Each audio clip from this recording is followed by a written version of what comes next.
And joining us now is our very busy official government spokesman, Eylon Levy. Eylon, we're reporting today on great idea of progress against Hamas in Gaza and also on reports of a potential hostage deal with a month-long pause in fighting. First, could you comment on the reported deal? And second, we're so close to Hamas leaders. Why would we pause the war right now?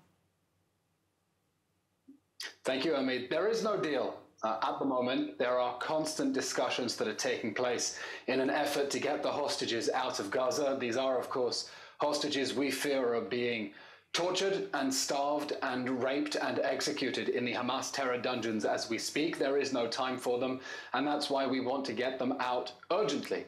Now, in order to do that, we are happy to consider a brief pause in the fighting in order to get them out.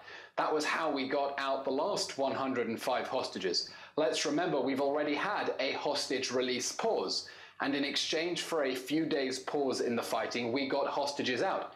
We wanted that to continue. We wanted to continue getting at least all the women and children out, but on December 1st, Hamas decided to violate the pause, stop releasing the women and children, and start shooting rockets back at Israel. So we need to get all those people back. We cannot abandon them. That is our obligation as a state. But let there be no misunderstanding. There will be no ceasefire that leaves the Hamas terror regime in power and the hostages in Gaza. This war will end with a total Israeli victory. Yes, now we're 110 days into the war. There are tens of thousands still out of their homes in the south. Is a plan beginning to fall in place for their eventual return, and when would that be?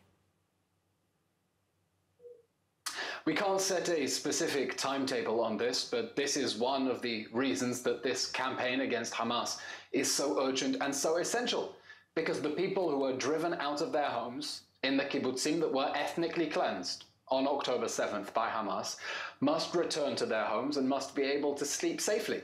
And in order for them to sleep safely in their beds, in order for children to sleep safely in the beds from which they were snatched on October 7th, the Hamas terror regime can no longer be their neighbor. And that is why we are determined not to deter Hamas, not to degrade it, but to destroy Hamas's governing and military capabilities so that people can sleep safely in their beds in those kibbutzim and they can grow and they can thrive. That's the main goal, of course. Now, looking at the north, there are 60,000 evacuated civilians and many damaged homes in towns and the villages. We have warned Hezbollah many times. There must be a red line that they have crossed now many times. When and how will the turns be restored? I mean, diplomacy doesn't seem to be working, although Israel is doing sort of a great job with it. The situation in the north is intolerable. We are at a fork in the roads now. Either Hezbollah backs off or we will push it away. Now, we are giving a window of opportunity for a diplomatic resolution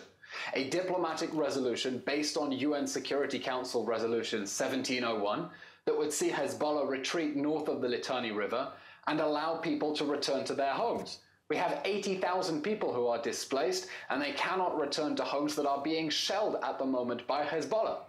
But if that window of opportunity closes and Hezbollah does not back away, then we will be forced to push it away by military means at a time of our choosing. Eylon, thank you so much for joining us today and keep on doing your amazing job. Thank you so much. Thank you.